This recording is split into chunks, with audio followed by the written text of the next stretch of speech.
Okay, everybody. Hello. It's Bob again. Back after like a week hiatus. I'll explain why I didn't make any videos in a minute, but what I will be reviewing today will be the last of the Hellshock miniseries, Hellshock number 4, the finale.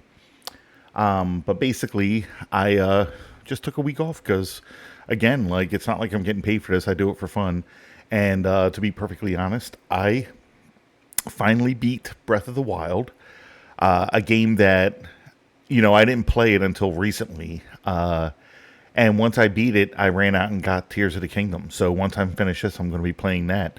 Uh, I'm a big Zelda fan, so I just took some time off to play some video games. That's it. Okay, so let's get into Hellshock number 4 here. The cover is pretty awesome. Now, I do want to say that I believe there was a massive gap between Hellshock number 3 and Hellshock number 4, and there seems to be like a considerable difference in the artwork from 3 to 4. There's a lot more detail here in issue number 4 than what Jay Lee was doing previously. And I noticed that because I remember as a kid when I collected this series, I never got Hellshock number 4. It actually wasn't until maybe about a year ago at one of my comic shops that I was digging through a dollar bin when I found it. And I was like, oh, I didn't even know there was a Hellshock number 4 that came out, because I think I stopped looking for it when I didn't see it. And I never knew the conclusion to that story. So I got it, I read it, and I'm like, okay. And Hellshock number 4 has a lot more story in it than what we get with Hellshock number 1. So again, I feel like this miniseries would have been better suited to be a 3-issue miniseries and not a 4-issue miniseries. The first issue really did not provide much of anything. The story did pick up with issue 2, 3, and 4, but there's still things missing. It's not a perfect story. So let's go ahead and get into it. We are at the police station, and we have an officer talking to Detective Danik Haight, the detective from the previous issues. Remember, he got his ass handed to him by Hellshock. Last issue was in the hospital. So he got out, and he's visited I guess the police station to see if they found any information or anything. That was basically it. So we have this officer here talking to him and bringing up the fact that Danik said that he would quit smoking. He promised his kid that, and then he's like, it's not the first time he's broken a promise to his kid. And as we'll learn in this, he's been just a completely shitty father. And here we go. So here's his son, who is talking to whatever evil doppelganger that he found. His son's name is Josh. And the doppelganger, well, Josh is talking about how, he can't take it anymore. The beatings, the broken promises, all the bad stuff that his father does to him, locking him in a closet during his dates and such. And the evil doppelganger is like, you can take care of this. You don't deserve this. You're better than this. And, the evil doppelganger is talking about how he solved his own problems with his own parents. And because he looks the same as Josh is like, okay, are you, what exactly are you telling me to do here? But then we cut over to just the title page for Hellshock number 4 called The Sins of the Father. And we're given the narration location of downtown. But as far as I remember, I think that they were at the church. That's where the woman had shown up. And again, I can't remember her. Isabel had shown up there after being at the police station and realizing that they would not be able to help her. But anyway, I guess the church is just downtown. But we have just a picture of Hellshock here. And if you remember last issue, he was like awakened by an angel. The angel and human portions of himself were kind of merged so that he could be his complete self. And then he went to save his mother from the angel Jonakind. Okay, and as we see here, Jonakind has his mother, and he's saying that he is going to be taking her back to hell. And Hellshock is just like, I don't think that she will enjoy that. And then I think Isabel is now realizing that the person that she's seeing in front of her is her son, okay, Daniel. And she's asking Hellshock to save her. And Jonakind is just like, save you? Save you from what? I love you. I'm taking you back to hell with me, where we can spend an eternity together, loving each other and being torn apart by things and blah, blah, blah. And Hellshock is like trying to talk reason to Jonakind. He's like, you're out of touch. You don't realize what you've become, and you don't realize that she doesn't want to go to hell. Okay, so you should just leave her alone. And we have like a really badass shot of Hellshock down here.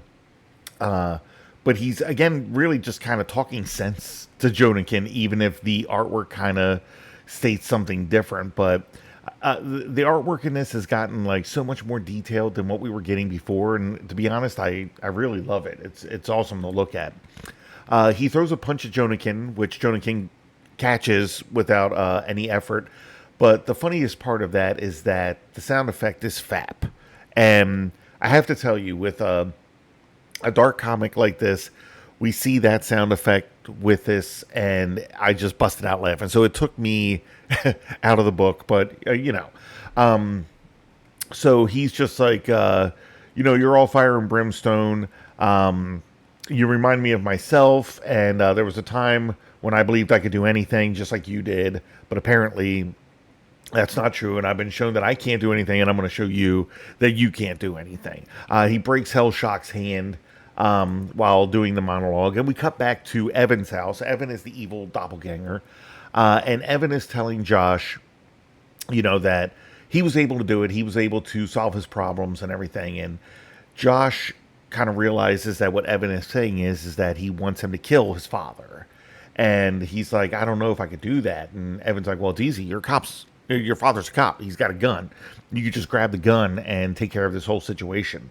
And when Josh thinks about it, he's like, you're right. I'm a person, and cops usually are there to protect people, but he's not. So I have to do the right thing or whatever. Cut back to the church, because now we're not downtown. Now we're at the church. We have Jonakind beating the shit out of Hellshock, because apparently Hellshock's powers still aren't strong enough to take on a full-fledged angel, even if that angel has been in hell for 20 years. And that's basically it. Jonakind is telling Hellshock, like, did you really think that you'd be able to, to take me on or whatever? Because you can't. And then we have Isabel show up again, who's being called Lovelight by Jonakind, okay? And she's like, please don't kill him. I'll come with you to hell if you just leave him alone. And Hellshock's like, no, please, Mom, don't do that. Don't sacrifice yourself. And his mom's like, after all the horror, the pain and suffering and loneliness and torment, you're the only good thing that's ever happened to me, and I can't let, this destroy you. And, of course, Jonakind's like, that's the only good thing that's happened out of this? And, she's like, okay, besides, our love, I guess I love you. But it's an obvious lie. He's making her say it. He wants to believe anything, but she does not love him anymore. She realizes what the hell, happened. When he goes in for a kiss, Hellshock digs his hand into the open wounds where his wings used to be. And again, he's like, trying to talk sense into him, but he's like, are these the places that your wings once were? You don't realize how horrible and twisted your body has become from being tortured all these years. And then he like rips his hands out of Jonakind's back, and you can see that it's covered in blood and maggots because he's like rotting from within. And Jonakind's just like, who the hell are you to judge me? Blah, blah, blah. Then now we're back at Josh's home. Okay, Josh went back home, and apparently his father has passed out drunk on the couch. And remember, the father is Danik Haight. Okay, but Josh grabs the gun and points it straight at Danik, who's just sitting there like totally wasted or whatever. cutting back to Hellshock, he's still yelling at Jonakin, and telling him the reality of what he did here to Isabel so many years ago. And Jonakin's trying to reason with him and tell him it's different. But basically, it's an argument. It's an argument where they're both letting out their feelings. And then, Josh is sitting there with a gun pointed to his dad, and now Hellshock has a rock about to crush Jonakin's head. They're both, closing in on the kill finally against their father, so you can see how these two stories relate. And then we have Hellshock drop the rock onto Jonakin's head, crushing it. But we have Josh who says, "No, I'm not that person. I'm sorry, I'm not, what you wanted me to be. I'm not a killer. I'm not going to kill you or whatever." And then we have Isabel here who's just like, "I can feel it. It's over finally. I can feel like I'm free. You know, no matter what, I feel like it's over." But it's not, because, of course, Jonakin is still alive. He went through 20 years of hell with all these demons tearing him apart and putting him back together again and all that. There's no way that a rock was going to kill him. But we have Josh, who ran away with the gun, is now sitting in an alley when Evan shows back up, and he's telling him that he's disappointed that he didn't do what he should have did, which was kill Danica Kate. And the kid's just like, "I can't do it. That's not who I am." And Evan smacks him in the face, and he's like, "I had a lot riding on you, kid." And the kid's like, "What the hell are you even talking about?" And he's like, "I'm trying to help myself to your soul, you stupid bastard. You should have killed your father, because that helps me." So here we go. We have this like little demon kid here who was trying to manipulate Josh into killing his father so that he'll be able to get his soul. And now he's like revealing that plan to Josh as if somehow that was going to make Josh do it. I mean, at that point, you would think that it would solidify that Josh wouldn't do it, because now he knows that he was just being manipulated. But Josh runs away, and then we have this, demon kid here who's like, "Don't worry." He's laughing, and he's like, and he's, he told him to go back and kill him now, but Josh is like, "No, I'm not going to do it." And he runs away, and then, this little demon child is laughing because he knows, apparently it's going to happen. But here we cut back to Jonakin and Isabel, and he's still going to be taking Isabel to hell.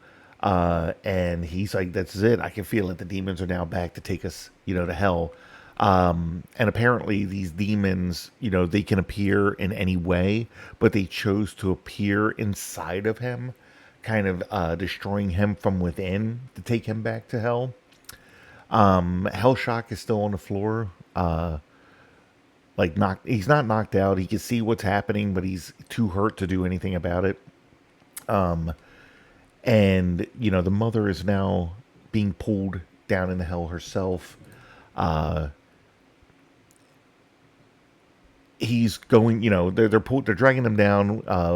Hellshock, I guess, gets the strength, gets up, grabs her by the hand, and prevents her from being dragged down. We don't actually see the demons. I think we see one hand around Isabel's face, but I believe that was Jonakin's hand that was holding on to her so that she could be dragged down with him.